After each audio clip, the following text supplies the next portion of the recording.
listening to the Bored to Death Horrorcast, rendering scary movies and TV shows into wet, chewable chunks.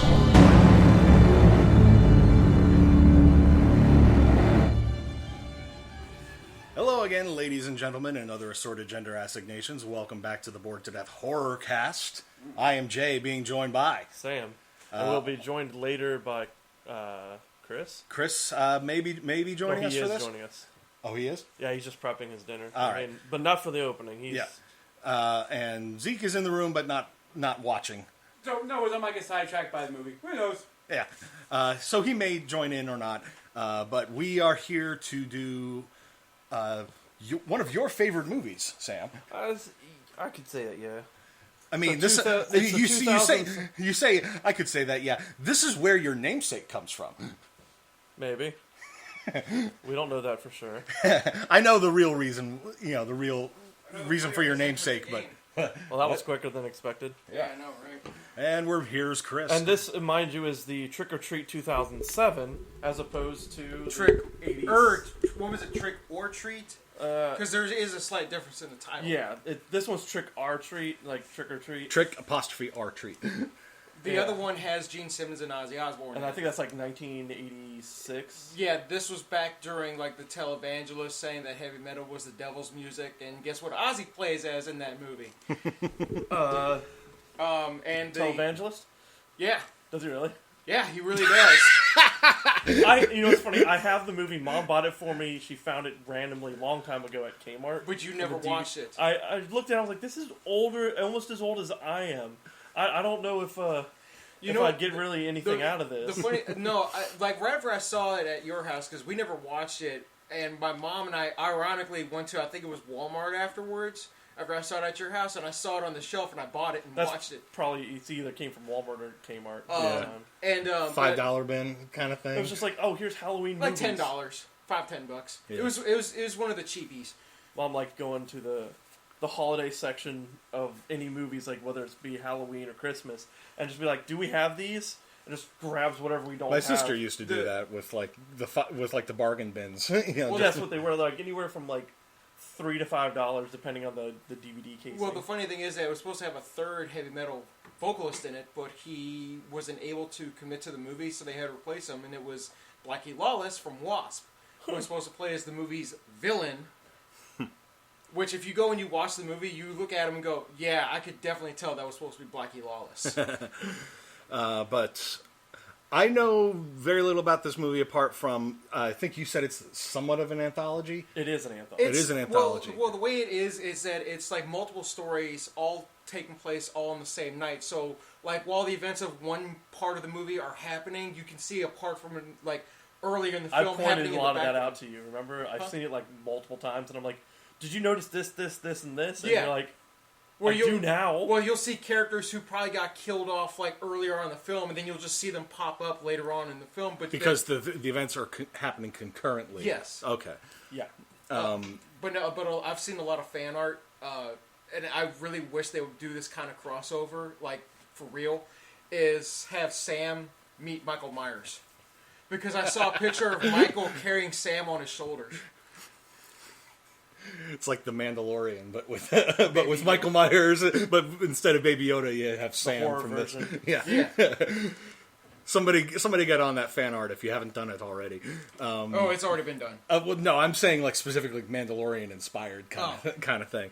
And I know the anthology thing, that there's this little boy who's probably not a little boy called Sam.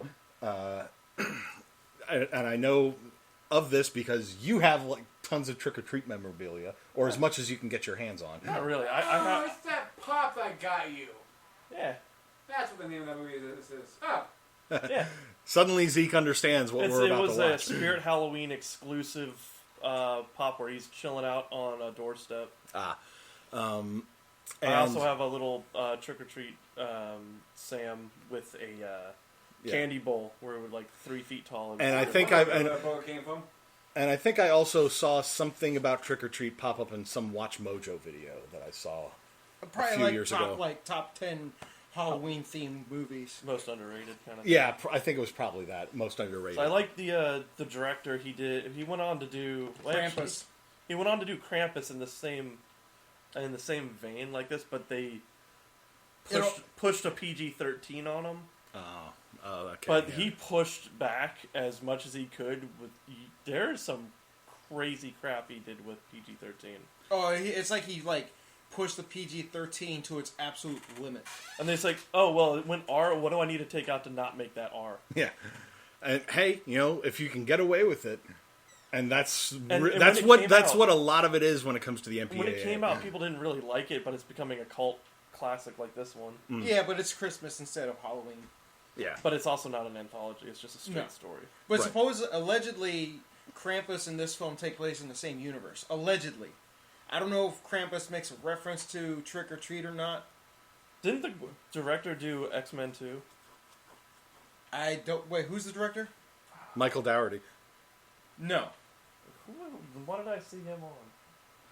Well, while he looks that up, I like the idea of this movie and Krampus being in the same universe. Now you just now you just need some evil Easter Bunny thing to like I said, get the trilogy. Sure. Like I said, allegedly they take place. I haven't actually watched Krampus. Yeah, that's the one you're thinking of. Yeah, but Bunny Man wasn't really the Easter Bunny. I'm saying some Easter related horror film. For those of you who don't live in Virginia, look up Bunny Man. Bunny Man Bridge. Bunny Man Bridge. Let's just say you can't visit it on Halloween. He was the writer for X2. Okay. Oh, okay. There we go. Also the writer for Superman Returns, so... yeah. He was the writer for Krampus, Trick or Treat, Superman Returns, X2, Kong versus... He has something... Yeah, Kong versus Zilla. Really? Huh. Yeah. The new Godzilla, King of the Monsters. Well, hey, he went from doing one version of monster movies to a different version of monster movies. Trick or Treat was originally a short. Oh yeah, that's right. I remember that. He did the worst urban legend movie, Bloody Mary. Have you seen Urban Legends? I've seen bits and pieces of the first one with Robert Englund in it. I think Robert Englund was in it. He was in the first one, where he was one of the teachers in the film. Oh yeah, makes sense. Anyway, so I don't really have any real expectations about this movie. Just Halloween anthology, and we've already done one anthology for this year's Horrorcast with VHS 94. Please go and re-listen to it if you have listened to it, or if you haven't listened to it, go listen to it, because we really enjoyed VHS 94. And watch the movie too. You can do that as well. Yes. Watch the movie, then rewatch the review. Yeah, VHS 94 is on Shudder, so you will need to get that streaming service in order to see that one. Trick or Treat, however, is on Blu-ray. It's one of the Blu-ray copies I have of it. I don't know where. One of, because you have multiples. Yeah. There was probably one that's. He probably got on. I think is there a steelbook? If there is, I wish I had it. I don't know if I have it. If there was, he wishes there. If there wasn't one, then he wishes there was one. Yeah, because you love your steelbooks. Unfortunately. But I think that's what that's all for the intro. Unless you have anything else to add, Sam. Nope. All right. Nothing from Chris. Nope. All right. So. It's been a few years since I've seen this movie, though. All right. Well, and I'm the fresh set of eyes for it. So that concludes this intro. So we'll be back after the binge.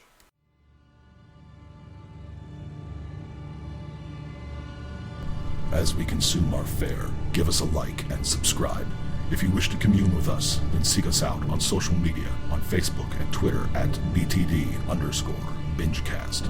The Bored to Death Clan is part of the CKCC Radio Hive, which includes J Bunny's Music Hub, the Race Nerd Podcast, Real Paranormal Talk, Ranking Tracks, Motivational Moves, Park Hopper 101, and the Nerd Table.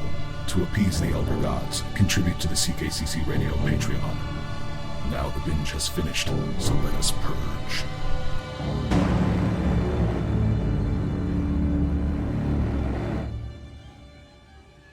And we're back. That was a pretty good little anthology. all sort of woven together, or at least as Chris had said, you see stuff going on in the background. That's why I say that if somebody is watching this film, you really need to pay attention. Yeah.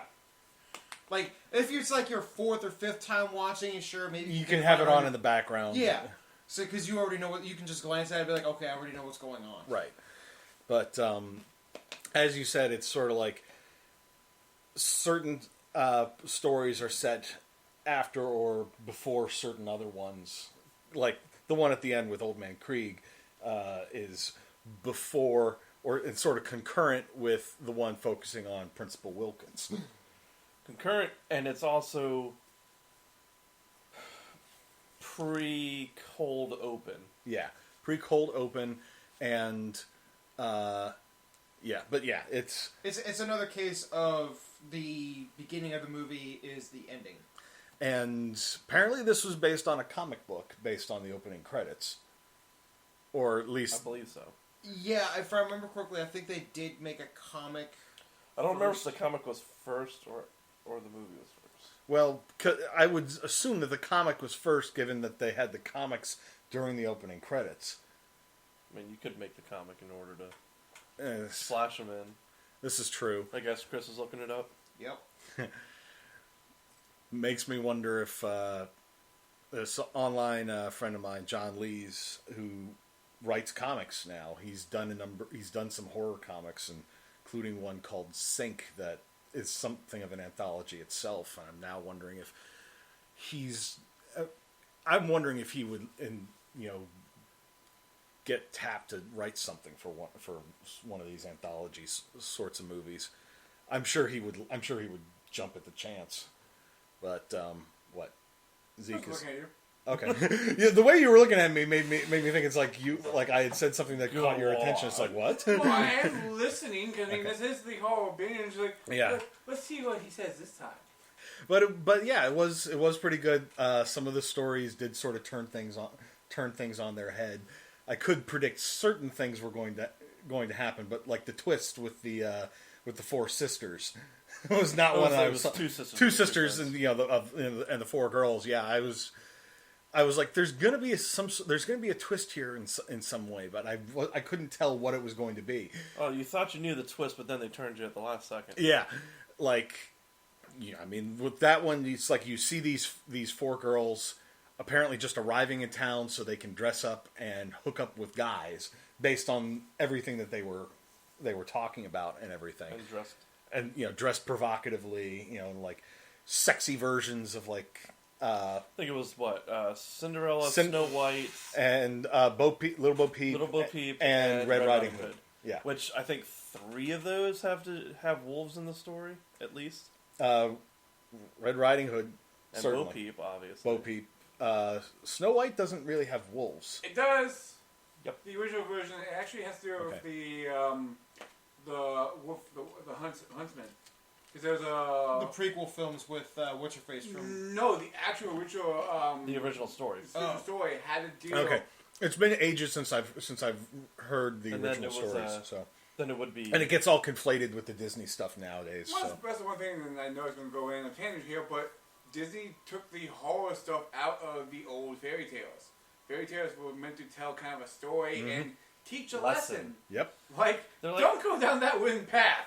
You might find a wolf. Yep, and then Disney and the Moral Guardians got their hands on the stories. Yeah, it is. Once you pointed that out, that becomes a major bit of foreshadowing. Like the other one was like, what big eyes you have. Well, yeah, with the Man in Black, litter. the run to the litter, and yeah, because by the end of that story, it turns out that Red, her sister, and their 2 friends, as well as the other friends that they had come into town with, all werewolves. They're a pack, and this was Red.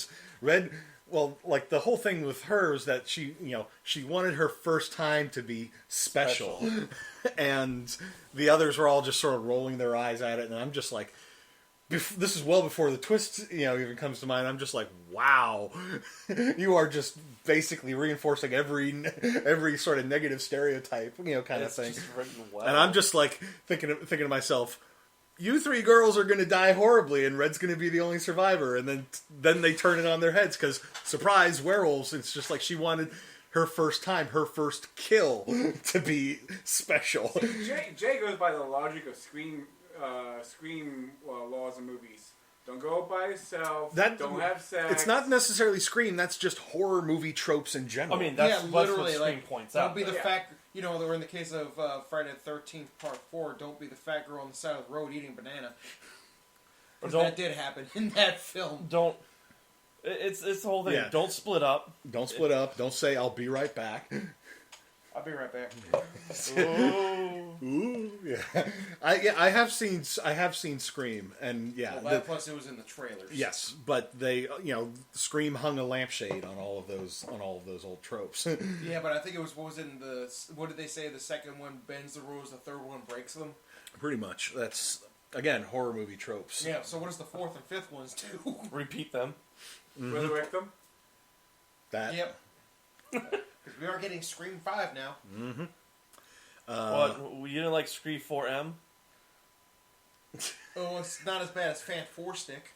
I hated it. Like, well, let's not even touch on Fan 4 Stick. Let's get back to talking about Trick or Treat because we'll go off on a tangent. Is it bad that I thought when he said was it Scream 4M? I'm like, when did 3M come into play? So I gotta ask Jay this one. So we know that you're not really that big of a horror movie right. fan. What did you think of this one? I liked it. I did like it.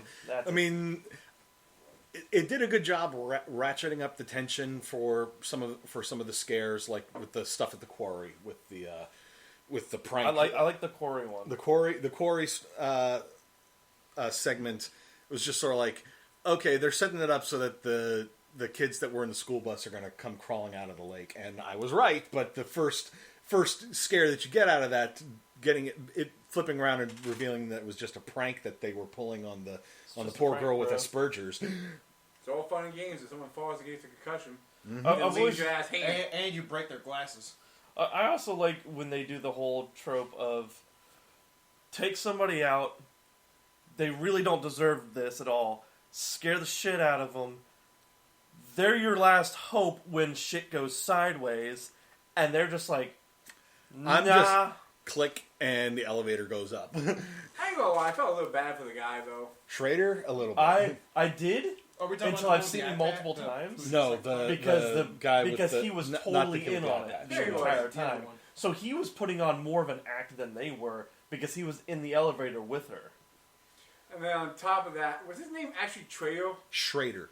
Okay, I swear to God, the whole time. Trejo! So, yes, we know he betrayed you. What did he do? I was in the same boat. I was like, it sounds like they're saying Trader, but that can't be his name. And then I was like, it's probably Schrader, and I was right. When I had my first kid named him Trejo, just to confuse you now. There's no way someone named the kid Trejo. Daniel. Damn it. Anyway, What was that? But and the segment with dealing with the school bus and the quarry, the story that's told about the school bus going over the side and all the children who were chained in their seats because they were troubled kids. I think that was a special situation he set up. Probably, but regardless, chained into the school bus and then basically drowning in the quarry lake, and they're like the bus driver was never seen again. But as we're seeing the flashback, the bus driver clearly survived, and again, following that, somebody asks about whatever happened to the bus driver. It's just they just sort of shrugged. Nobody knows what happened to the bus driver. I'm like, you don't mention that twice without it being important. And you don't show him obviously crawling out of the lake without that being important. Yeah, it's foreshadowing, and it comes. Well, they also focus on that ring of his. Mm-hmm. As he's pacing the bus, handing out the candy to the kids, and then as he's crawling out of the lake, you can see it right on his hand. It becomes important in Old Man Kreeg segment because Old Man Kreeg gets introduced during the first segment following the cold open with Principal Wilkins, Actually, he was right after we met the girls. Right. Okay, that's right. It's weird. They cut back and forth between him and They were the sort of girls. establishing all the players in play kind of thing, and then they start focusing on individual stories. Because it takes it away from where they would cross paths. Right. But it's funny how a lot of the events that were happening, Sam was literally just there, like, in the Observing, background yeah. watching. Yeah. But Old Man Kreeg, as he's getting terrorized in his house by Sam, because he hasn't put up any Halloween decorations and Doesn't answer the door. for trick-or-treaters. Yeah, was I the only one hoping for the Pumpkinheads to turn around and look at him? I was expecting something like that in a number of segments. Like, I was almost expecting something to happen But with that's the a pumpkins. little more on the weird supernatural side. I kind of like that side, though. Yeah, well, the thing about Sam... Alright, so to answer your question from earlier... Yeah. Zeke, Sam what was is the question you had earlier? Is he a Since demon or a ghost? Because every time he turned around, he was watching them and no one acknowledged him. Sam is the spirit of Halloween. And He's Yep. supposed to... Basically what it is he makes sure that nobody breaks the rules of Halloween, so, like... Don't take your decorations down before midnight. Don't blow your candles out of your jack-o'-lanterns. Mm-hmm. Don't poison or, Don't tamper with the candy. Yeah. Because he didn't intervene in that one specifically because that was already being set up for others. Yeah. It's like he could see that you're going to get got later. So you'll get yours. You don't need me to interfere with this. Yeah. Also, I don't think he was bear witness to it. This is true. But he certainly took advantage of it. Oh my god, that just sort of... whole lot of horror there, because the candy that Old Man Kreeg was eating, he took from those kids' bags, including the one that had the razor in it. So Those kids had gotten that candy from Wilkins. So you just realized that, huh? Well, I mean, it goes a bit further than that. It's like, how many kids or other people got hurt because of those things later? Probably a lot. Yeah. Makes Wilkins like the worst monster in the whole thing. He's the principal. Yeah. But they always say it's always the quiet one. Mm-hmm. He wasn't really quiet. Well, he was trying to be quiet. He was trying to be unobtrusive. Yeah. While he was bearing like that his body. son. Yeah, but the body wouldn't stay The quiet. body wouldn't shut up. Yeah. I stick to my statement. That little kid being in Sam's body, man, you gotta think how screwed up he's gonna be, even though he's not. Well, again, it's what I'm falling back on in terms of The Shining, the little kid from that movie. Throughout filming, Stanley Kubrick actually managed to convince him that he was not filming a horror movie, but a drama instead. And he actually protected that kid throughout filming just to make sure that he didn't know that he was in a horror movie. He didn't know he was in a horror movie till years later. Damn. Wow. Impressive. Yes. Yeah, the only person he protected in that movie. Yeah, Yeah. it was a Filming. friggin' that and plus That's Jack Nicholson. I think he was scared of because Jack threatened to walk out off the film set multiple times because of the way he was treating everybody. Shelley Duvall, Scatman Crothers, everybody. Yep. I like Scatman Crothers. Scatman. That was his name, Scatman Yeah, Crothers. He was the voice of the dude with Jazz the in G1 shine. Transformers. The one with the shine. Told the kid about it. And then Red took an rum, axe to the red head later. rum. But Great Christmas movie. but Kreeg, Fight me to the death. but Everyone's Kreeg, like, "Oh, yeah." as he's like pounding on the window trying to get help from Wilkins later, you hear like something hard clearly clacking on the glass, and then it shows, you see a glimpse of his ring, and I'm like, he's the bus driver, and it becomes they then make it more plain later because we saw him sitting in front of the fire and tossing some old photographs into the fire. It only took him 30 years. Yeah. Took 30 years to think about it. Yeah. And then they show the picture of all the kids on the school bus and him standing next to it, or younger him standing next to it. Well, this is after Sam got done terrorizing him. Yeah. but it sort of then links it back in. But I mean, when you kind of like have a second chain of heart when freaking scarecrow doll looking thing come up and try to kill you, and the only thing that saved you was a candy ball with a razor in it. Oh wait, no, it was Chucky with a burlap sack on his head. Is it? Yeah, I have to stop watching Death Battles. I'm thinking, I'd like to see Chucky versus him. No, Chucky versus Leprechaun. That's a little more. I agree with Chris on this. You basically have voodoo versus Irish magic. Yeah, but all of the segments. Leprechaun be better against Sam because they both have kind of spiritual powers. Yeah, and holiday theme too, in a sense. Chucky literally is just in a doll's body. Yeah, but with voodoo. Yeah, but a lot of people for the longest time were saying Chucky versus Leprechaun, or because those are the most known ones. No, because of their size. Well, that most known of that size. Chucky versus the dummy from Goosebumps. It would be Chucky. Chucky would win. Well, one's made for kids. Both were made for kids. Technically, he's right. No, I'm talking about their stories that are built in. Yeah. So one has restraint, the other does not. Yeah. Okay. But all the segments were pretty good and interwoven. Like they set up the Man in Black to be like the villain of one segment, and then it gets turned around. It's like, nope, you're the victim. You are the bitch. I remember when I was watching the film for the first time, I was like, wow, I definitely didn't see that coming. Yeah. But then it gets even better when Man in Black, is menacing Red Riding Hood. And we'd seen him earlier in the movie attack some woman in an alley, like biting her, and then later killing her, but then propping her body up near a bunch of other like people who drunken partygoers. Yeah.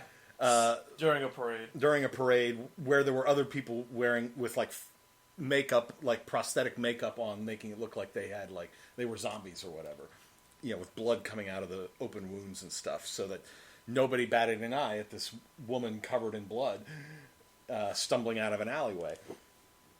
And then we see him start to attack Red Riding Hood, and then it cuts to her sister and her friends around a campfire somewhere in the woods, and then suddenly a body wrapped in Red's Riding Hood gets launched into the clearing. Oh yeah, Red Riding Hood is played by Anna Paquin from the X-Men films, by the way. I wonder if the writers saw it outside and was like, I got a movie role for you. Maybe. Well, her and the guy who played Stryker in X-Men 2. Brian Cox, yeah. Yeah. So you had like a holy crap, really mini X-Men reunion in this film. In a sense, but Red then sort of walks into the clearing. Yeah, she's got some blood on her, but she's completely unfazed by it. And she's like, "Oh yeah, he bit me." Yeah, but she's just like talking about it all nonchalantly, like, it's whatever. And then one of her friends goes over, and as he's like asking, Man in Black is like asking for help, but she just reaches into his mouth, takes out the false fangs. She forces his mouth open. And takes out the false fangs, takes the mask off, and it's Principal Wilkins. And he's like begging for help, and they're just sort of like rolling their eyes a little bit at it. He's got a broken leg, so he's not going anywhere. Here's a little more of that. It was a compound fracture. Yep. You gotta love when the actual bone breaks the skin. That's what makes it a compound fracture. Also, the fun part about this movie is a lot of it, if not all of it, is practical. Practical effects. Yep.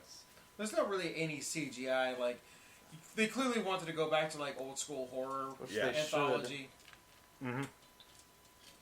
Practical effects will stand the test of time. Back in my day, they used practical effects. Yeah. Shut up, Grandpa. No one wants to hear it. Nimbaprones. We didn't have to rely on all this fancy computer shit. Oh no, I just said a bad word. Oh no, I said what's in my diaper. But, and then, the pack, starts shedding their skin, literally. Okay, if you've seen Van Helsing, it's like the werewolves from that, where the werewolf tears the skin off of the person and boom. Only it's all in practical effect instead of CG, like it was in Van Helsing. Yeah, it's not like in The Howling, where the person turns into the vampire. Or American Werewolf. You don't see that much very often. Another good example of practical. Great example of practical. And I'm just saying that having just seen the transformation scene. I have not actually seen that movie, but I've seen the transformation scene. I'm like, this is actually pretty well done. But and here it's just like they're literally like first they're just like tearing the clothes off, and then literally I was like, someone forgot to wear a bra out to the party today. They didn't forget. They did that on purpose. Well, yeah, because they're trying to entice their victims along for the ride. Victims? Shit, I think there was only one alive, was him. Yeah, everybody else was dead. Like, he's like looking around as they're transforming, and he sees all the dead bodies of all the guys that they had brought with them. You know, you have torn out throats and shit. Yeah. You know, there was the two news guys. Yeah, the cameraman and the assistant. It wasn't like the reporter. The reporter managed to make it out of there alive. No, she was a female. They didn't invite her. They just wanted guys. And we were talking about Principal Wilkins. We hadn't actually talked about his segment where, well, we're introduced to the little shit stain just walking along. The little shit stain is the kid from Bad Santa. Yeah, and just literally knocking pumpkins off of railings and stuff. Just chocolate stained around his mouth. Mm-hmm. And like chocolate stains on his shirt because his shirt was a bit stained, and the shirt just said, "This is my costume." You little shit. Yep, somebody who doesn't give a shit about Halloween except for I'm gonna just fuck some shit up. Right. And then he comes across Principal Wilkins' house, and he passes a pumpkin that's only partially carved with the knife sticking out of it, and there's like a little like pumpkin of candy on the front step with a sign says we're not at home right now. Please take one candy. And he just sort of rolls his eyes and starts taking fistfuls, and then starts to take the whole thing when Principal Wilkins, Steve Wilkins, turns up and just tells him to have a seat. And it's like, nah, you ain't going nowhere, kid. And he offers him one of the candy bars from the basket and tells him to go ahead and have some. As he's just sort of he also told him talking about like diabetes. What? Oh yeah, it's not going to be great for your diabetes. That's right. Diabetes. And then the kid takes a couple bites and then starts like gurgling and looking sick, and then starts projectile vomiting all over the. That was a lot of chocolate vomit. I thought it was chocolate at first, and then later it becomes. Oh, the first amount was chocolate. Then it was his insides. Yeah, because it was poison, and there was probably broken glass in there too. Possibly. That would certainly tear up your insides enough to get them bloody. Mm-hmm. And the kid just slumps over on his lap, and at first it seems like he's surprised at what's happening to the poor kid until he starts dragging him inside, and then it becomes clear. Oh no, he's a serial killer. He planned this all along. Mm-hmm. But then it's just like things keep getting in the way as he's trying to dispose of the body. A body. Trick or treaters are showing up, and the first three that we see are the three kids three of the kids from the Quarry segment, because they were asking if they could take one of his jack-o'-lanterns for UNICEF. for a scavenger hunt for UNICEF is what they were saying, and then he like drags the body out into the backyard where he's already dug a plot for it, and there was already a body in there too. Mm-hmm, and he's just trying to bury it, but his son keeps yelling from Dad, can you help me with the jack-o'-lantern? I need help with the eyes. Don't forget to help me with the eyes. Okay, go back inside. You need to be quiet. Don't Turn on Charlie Brown. Charlie Brown's an asshole. Which is not true. Charlie Brown is a loser. Lucy is an asshole. Yeah. Here, come kick the football, Charlie Brown. Woo! every fucking Chicken time. chaser. Even in the middle of an actual football game, she still does that shit. Fucking bitch. But yeah, so his neighbor's dog, who is the bus driver. Yeah, the Old Man Kreeg lives next door to this.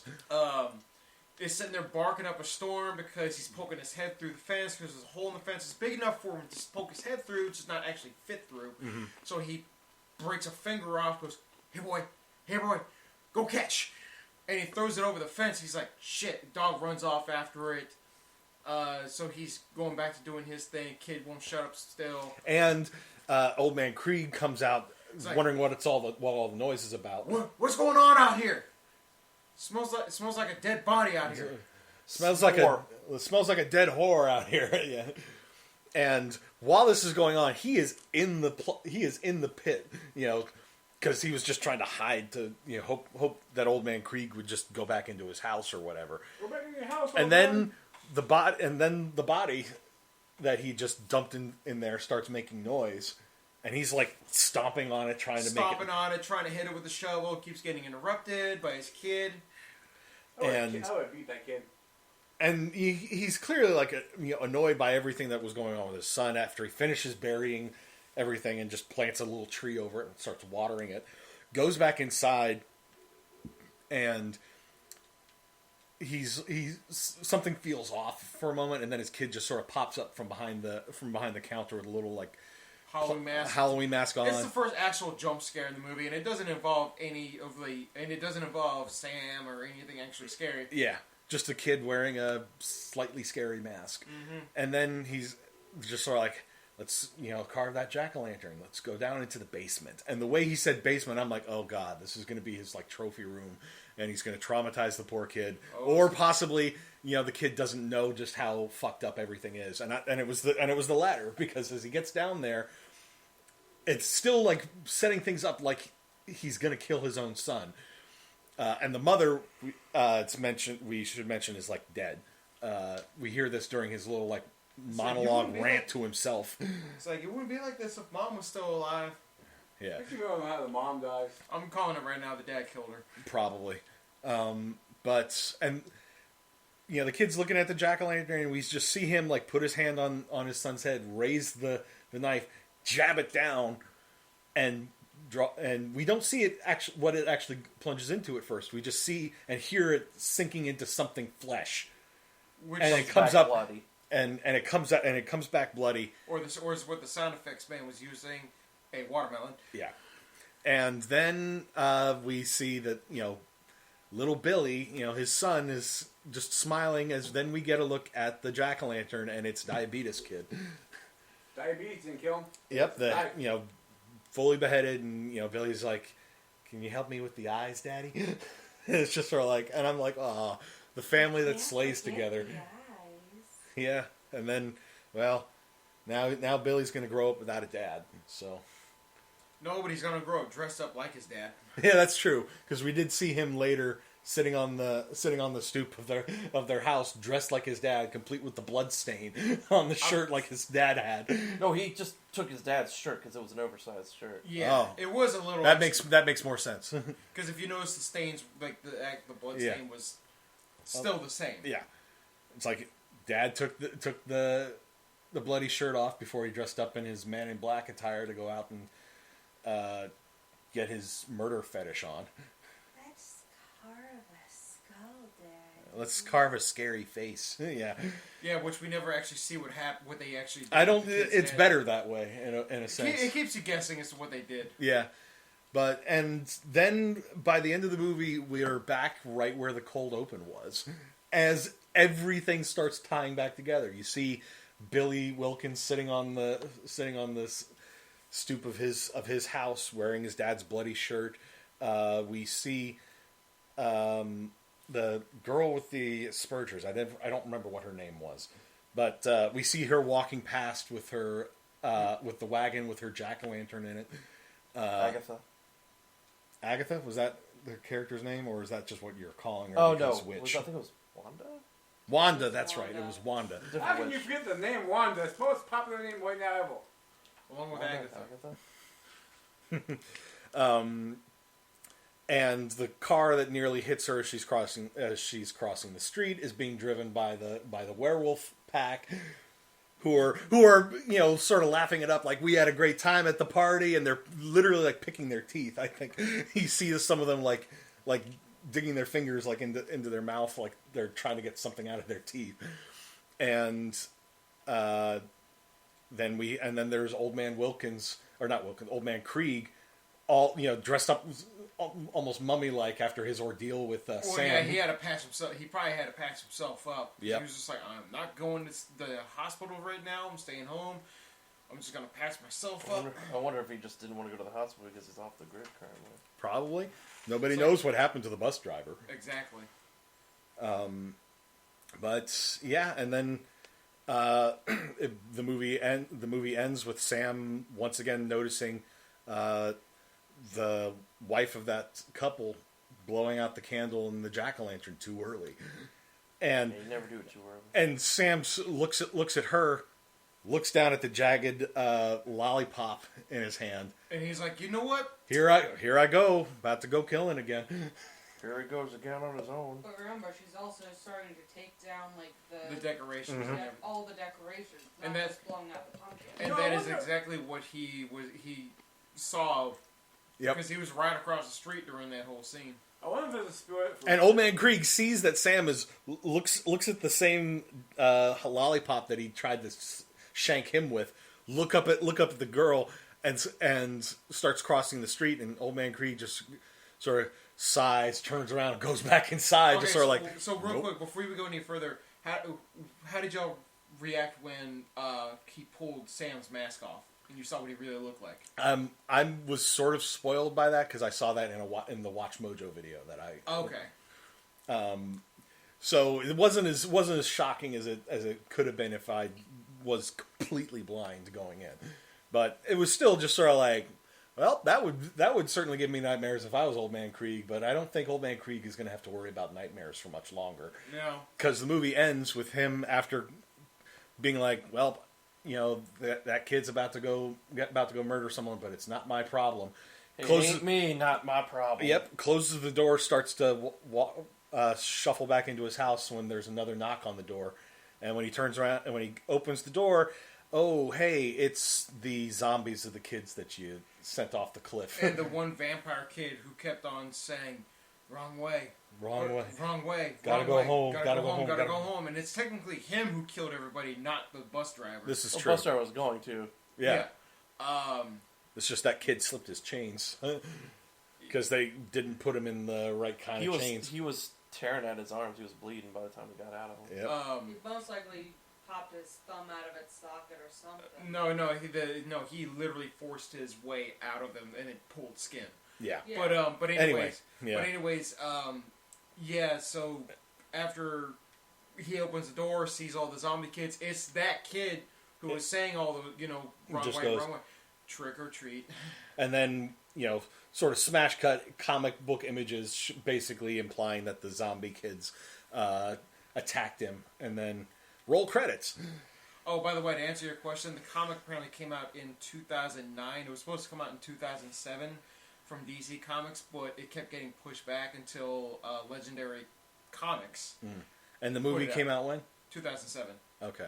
So it was supposed to be sort of concurrent with the... essentially. They put out, I think, like 2 comics out.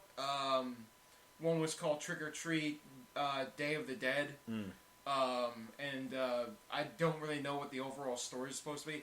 Now, I know that in the special features for the DVD and the Blu-ray, you get the original animated short that was created back in '96. Huh. That essentially it just shows Sam just kind of like minding his own business. He's dragging his little burlap sack and he's being stalked by someone, and I think they get a little too like threatening with him or whatever, and then the next thing you see is the sack is a lot bigger. And it's bloody, potentially. Essentially, yeah. It's been a while since I've seen the short. I'm sure it's online somewhere. No, or we could always just pull it up on the Blu-ray, DVD, whatever. But yeah, this was a good little anthology. I can see why our Sam likes it. Well, so I have to ask you guys this. So Do you prefer this to be like a standalone film, or do you care if not a sequel ever gets made? I mean, if a sequel gets made, as long as it's just another sort of interwoven like anthology like this one, and it's not like bringing the other characters back, right?